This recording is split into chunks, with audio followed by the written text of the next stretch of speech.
Shalom Bapak Saudara, selamat pagi. Berjumpa kembali dalam program Selamat Pagi Bapa. Mari kita siapkan hati kita untuk datang kepada Tuhan. Bapa Surgawi, dalam nama Tuhan Yesus Kristus, terima kasih Tuhan, saat pagi hari ini kami boleh datang ke hadirat-Mu. Mari Tuhan, tuntun kami dari awal, pertengahan, hingga akhir ibadah selamat pagi Bapa ini, Bapak. Hanya di dalam nama Tuhan Yesus Kristus kami berdoa dan mengucap syukur. Haleluya. Amin.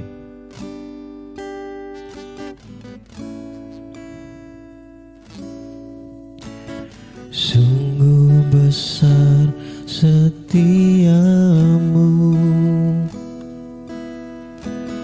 Kau nyatakan bagiku.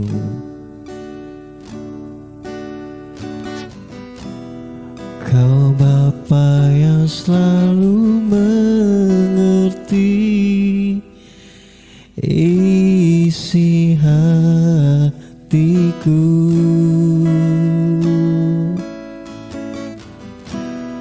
Kemuliaan-Mu Kau janjikan,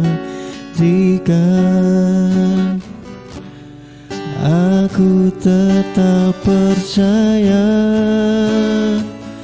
Ku percaya janji-Mu ajaib terukir dalam kehidupanku. Ku berserah di dalam kekuatan-Mu, hanya Kau segalanya bagiku. Ku percaya janji-Mu ajaib terukir dalam kehidupanku. Ku berserah di dalam kekuatan-Mu. Ku percaya.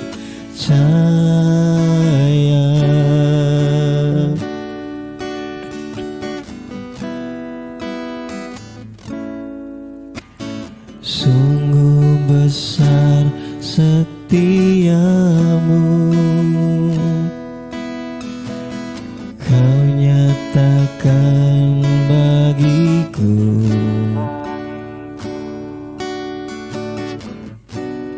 Kau Bapa yang selalu mengerti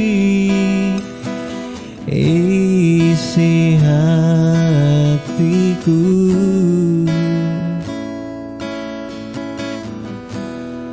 Kemuliaan-Mu Kau janjikan, aku tetap percaya. Ku percaya janji-Mu ajaib terukir dalam kehidupanku. Ku berserah di dalam kekuatan-Mu, hanya Kau segalanya bagiku. Ku percaya janji-Mu ajaib terukir dalam kehidupanku. Ku berserah di dalam kekuatan-Mu, hanya Kau segalanya bagiku. Ku percaya janji-Mu ajaib terukir dalam kehidupanku. Ku berserah di dalam kekuatan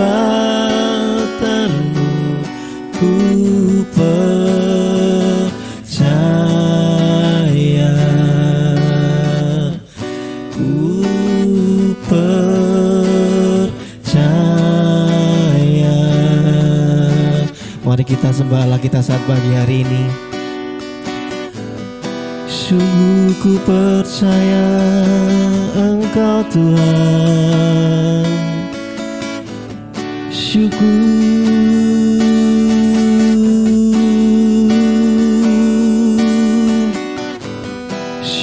Allahku.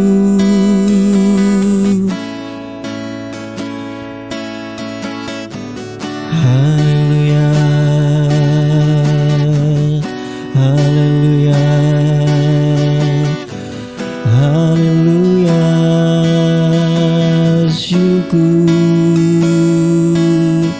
Syukur bagimu Tuhan, syukur bagimu Tuhan. Haleluya, haleluya. Kami mau sembahmu, kami mau tinggikan namamu, kami bersyukur,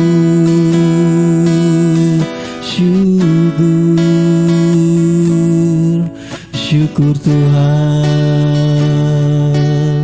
Haleluya, haleluya.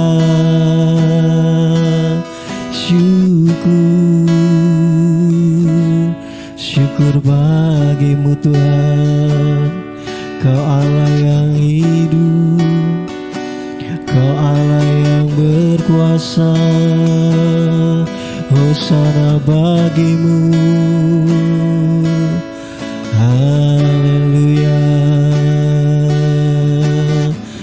haleluya.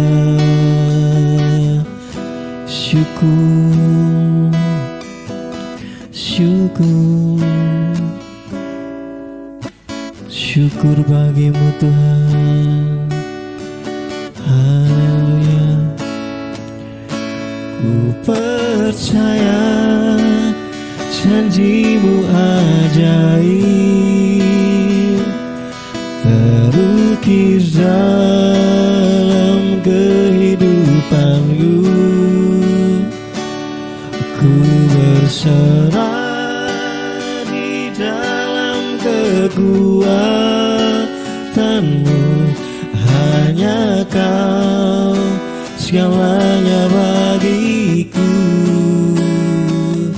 Ku percaya janjimu ajaib, terukir dalam kehidupanku.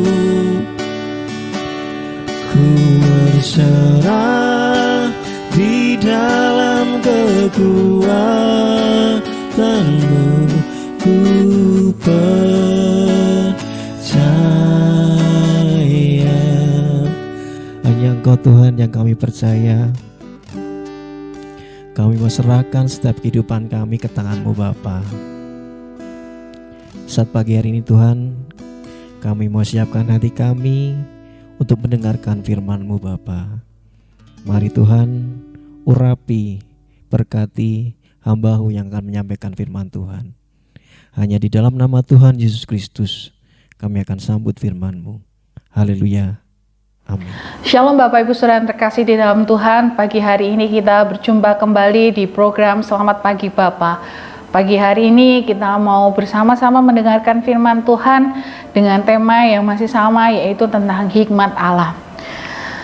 Bapak Ibu Saudara yang terkasih, Allah kita pernah memberikan fasilitas lengkap bagi manusia. Dengan fasilitas tersebut, manusia pernah merasakan bagaimana hidup nyaman di dalam kemuliaan Tuhan, hidup dalam kelimpahan, hidup dalam kebahagiaan, dan hidup dalam ketenangan. Karena manusia hidup di dalam Taman Eden, taman yang Tuhan sediakan, dan di situ sudah Tuhan sediakan banyak hal, sehingga manusia pun tidak perlu bersusah payah untuk mencari apapun, karena semua sudah Tuhan sediakan di Taman Eden. Namun ketika manusia jatuh ke dalam dosa, manusia kehilangan fasilitas yang Allah sediakan tadi. Manusia harus bersusah payah dalam bekerja untuk mencukupi kebutuhannya, dan sampai saat ini itu masih kita rasakan, masih menjadi gaya hidup kita.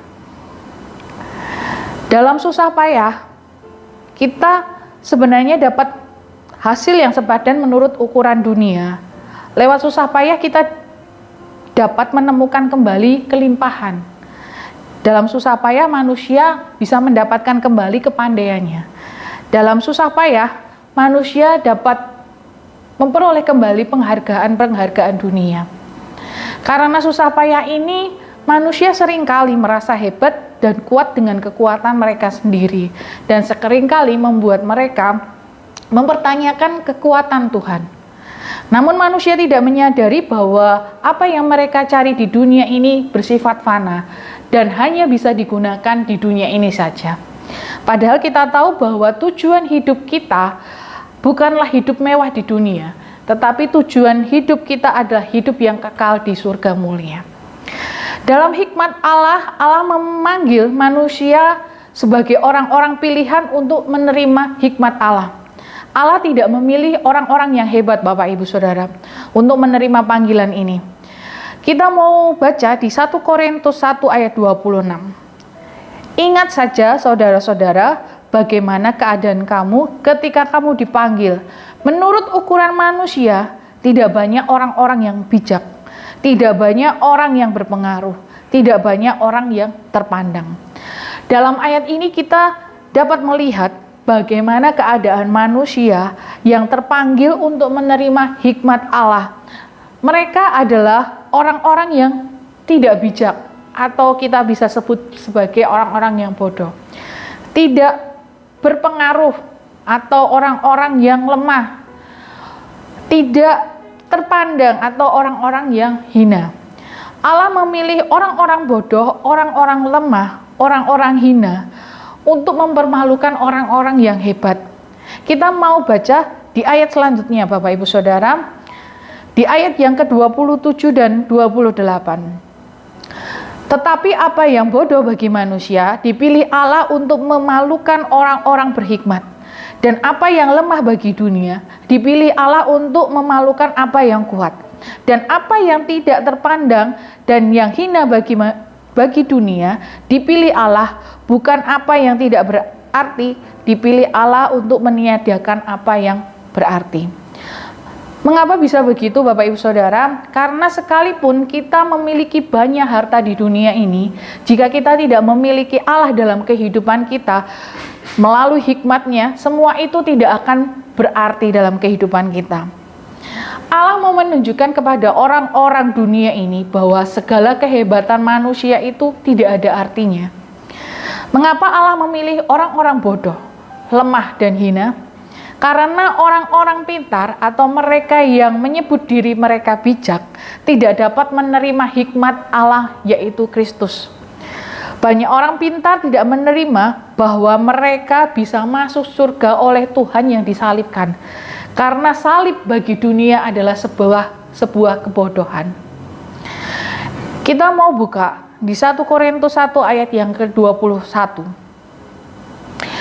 Oleh karena dunia dalam hikmat Allah tidak mengenal Allah oleh hikmat-Nya, maka Allah berkenan menyelamatkan mereka yang percaya oleh kebodohan pemberitaan Injil. Kita mau buka juga di versi yang mudah dibaca. Di situ dikatakan bahwa inilah yang diinginkan Allah dengan hikmat-Nya. Dunia tidak akan mengenal Allah melalui hikmat dunia sendiri. Jadi Allah berkenan menggunakan khotbah yang tampaknya bodoh untuk menyelamatkan manusia yang mempercayainya. Salib adalah kebodohan manusia. Mati di salib adalah sebuah kematian yang hina. Hanya orang-orang yang memiliki kejahatan yang hebat, yang berat, yang hukuman matinya itu disalibkan.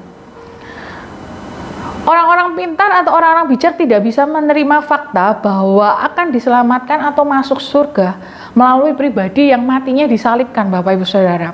Untuk itu, Allah memakai orang-orang yang bodoh, orang-orang yang lemah, dan orang-orang yang hina untuk menunjukkan bahwa orang-orang ini adalah orang-orang yang mau menerima hikmat Allah melalui kelemahan mereka. Kita adalah bagian orang-orang yang bodoh, lemah dan hina, yang dipanggil Allah untuk menerima hikmat Allah. Lalu apa yang bisa kita lakukan? Yang pertama, kita harus menyadari bahwa kita itu bodoh, lemah, dan hina. Mengapa kita harus menyadari bahwa kita itu bodoh, lemah, dan hina? Karena kita percaya pada hal yang menurut manusia itu bodoh, bahwa Kristus yang disalibkan itu menyelamatkan hidup kita. Maka kita disebut sebagai orang-orang yang bodoh. Kita harus sadari bahwa kita itu adalah orang-orang yang bodoh, orang-orang yang lemah, dan orang-orang yang hina. Yang kedua, kita harus sadari bahwa tanpa Kristus kita tidak dapat berbuat apa-apa. Jika bukan Kristus yang tebus dosa kita, maka kita akan hidup dalam maut. Kita sendiri yang akan menanggung segala perbuatan kita. Tetapi karena Kristus ada untuk kita, maka kita tidak perlu menanggung segala kesalahan kita. Kesalahan dosa-dosa kita sudah ditanggungkan kepada Kristus. Untuk itu kita harus sadari bahwa tanpa Kristus kita tidak dapat berbuat apapun. Yang ketiga, kita harus menyadari bahwa tanpa Kristus kita bukan siapa-siapa. Kita tahu bahwa kita disebut hamba. Dan karena Kristus yang kita dulunya disebut hamba, kita diangkat menjadi seorang anak, menjadi seorang sahabat, menjadi orang terdekatnya Allah. Untuk itu kita harus sadari bahwa tanpa Kristus kita bukan siapa-siapa. Dalam 1 Korintus 1 ayat 29 dan 3 sampai 31 dikatakan bahwa supaya jangan ada seorang manusia pun yang memegahkan diri di hadapan Allah, tetapi oleh Dia kamu berada dalam Kristus Yesus, yang oleh Allah telah menjadi hikmat bagi kita. Ia membenarkan dan menguduskan dan menebus kita. Karena itu seperti ada tertulis, barang siapa bermegah, hendaklah ia bermegah di dalam Tuhan. Kalau bukan karena Tuhan, kita akan tetap memperoleh upah kita di dunia, yaitu sebagai orang yang berdosa. Upah dosa ialah maut.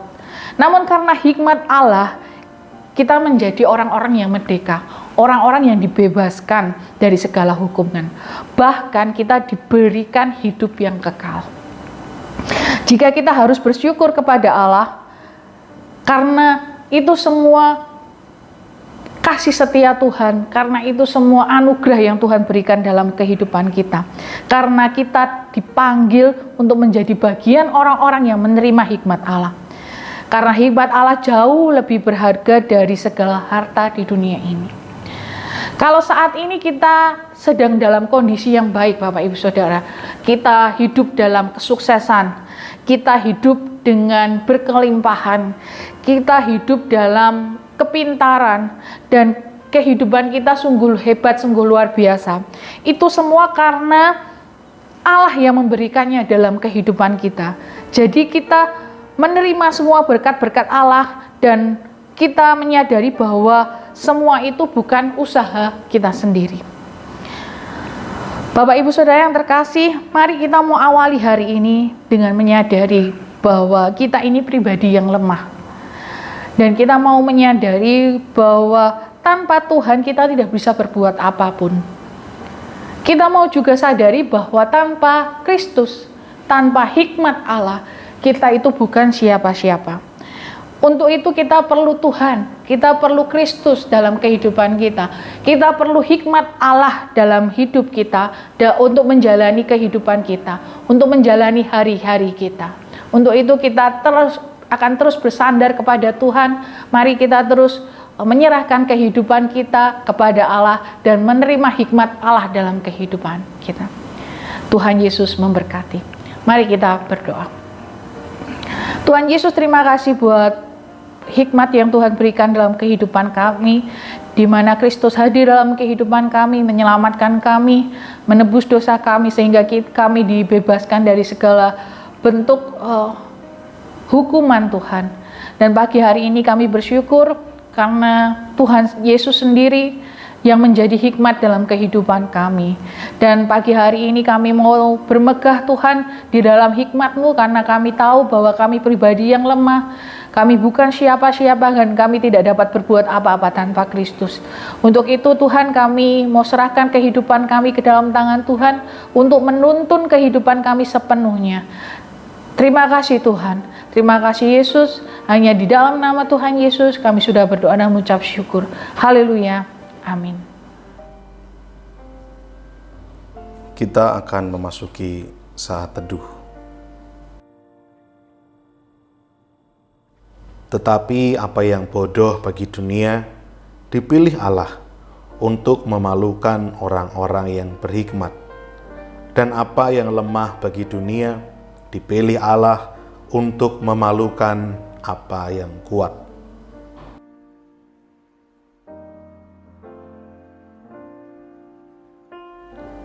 Dan apa yang tidak terpandang dan yang hina bagi dunia, dipilih Allah, bahkan apa yang tidak berarti, dipilih Allah untuk meniadakan apa yang berarti.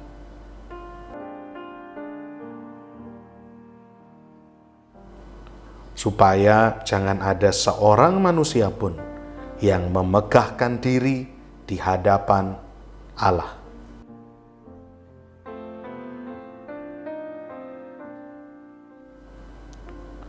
Tetapi oleh Dia, kamu berada dalam Kristus Yesus, yang oleh Allah telah menjadi hikmat bagi kita. Ia membenarkan dan menguduskan dan menebus kita.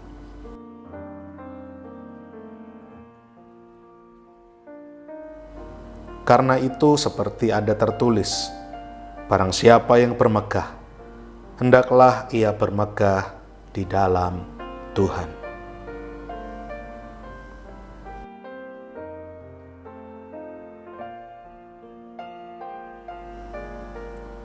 Kita akan berdoa untuk beberapa pokok doa.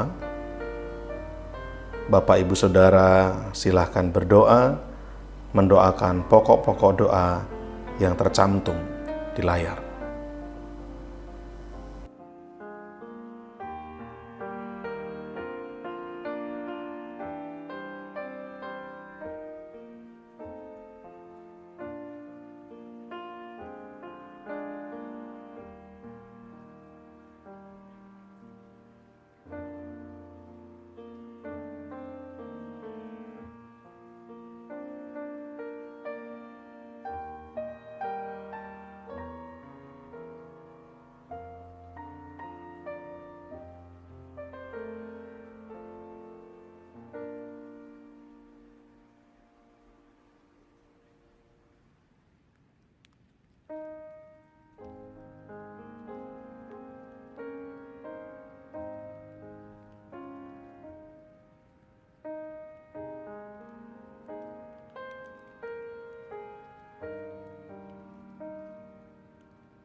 Bapa kami yang di sorga, dikuduskanlah namamu, datanglah kerajaanmu, jadilah kehendakmu di bumi seperti di sorga. Berikanlah kami pada hari ini makanan kami yang secukupnya, dan ampunilah kami akan kesalahan kami, seperti kami juga mengampuni orang yang bersalah kepada kami. Dan janganlah membawa kami ke dalam pencobaan, tetapi lepaskanlah kami daripada yang jahat.